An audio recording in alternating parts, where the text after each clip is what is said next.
تحس روحك تعبان طول الوقت، ما عندكش طاقة، ما عندكش نفس، تقول يمكن راني مضغوط، يمكن راني محتاج راحة. بس خليني نقول لك حاجة يمكن ما تحبش تسمعها.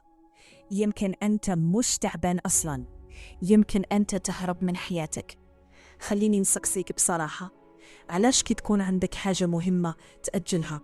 علاش كي تكون عندك فرصة تخاف منها؟ وعلاش كي لازم تواجه مشكلة تروح تدير أي حاجة باش تهرب منها؟ تفتح الهاتف بلا سبب، تضيع وقتك، تقول غدوة نبدأ، وتتعب قبل حتى ما تبدأ. هذه ماشي صدفة، هذه هروب. الإنسان ما يهربش من حاجة سهلة، يهرب من حاجة اللي تخوفه. تخاف تفشل، تخاف تتغير، تخاف تخرج من المنطقة اللي تعودت عليها. ويمكن أكثر حاجة تخوفك أنك تكتشف باللي تقدر تدير حاجة كبيرة، بس صح عمرك ما جربت. والعقل تاعك ذكي، يعطيك إحساس كاذب، يقول لك أنا تعبان، نرتاح شوية. وفي الحقيقة هو يبعدك عن المواجهة، يخليك تبقى في نفس البلاصة، نفس الحياة، نفس الأعذار. والمشكل ماشي أنك تهرب مرة، المشكل كي تولي تهرب كل يوم. كل مرة تهرب ثقتك تنقص، خوفك يكبر، وحياتك توقف، وتولي تشوف الناس يتقدموا وانت في نفس المكان، وتقول علاش أنا؟ بالصح الحقيقة انت عارف علاش.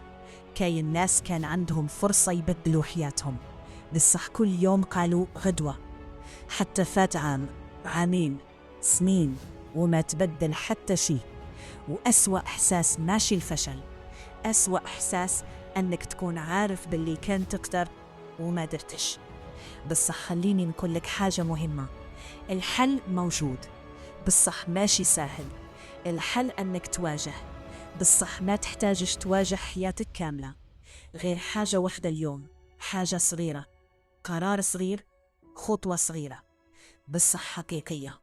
ما تستناش الحماس، لأن الحماس يروح ويجي. إذا استنيت حتى تحس روحك جاهز، راح تبقى في نفس المكان. ابدأ حتى لو كنت خايف، لأن الشجاعة ماشي أنك ما تخافش، الشجاعة أنك تتحرك رغم الخوف. اسمعني مليح، الهروب راح يريحك اليوم، بالصح راح يدمرك مع الوقت. والمواجهة توجع اليوم، بالصح تبنيك غدوة.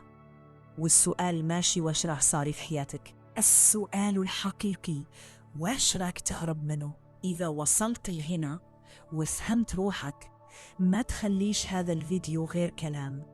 دير حاجة واحدة اليوم، مهما كانت صغيرة، بصح ديرها، لأن حياتك ما راح تتبدل في نهار، بصح تقدر تبدأ تتبدل اليوم.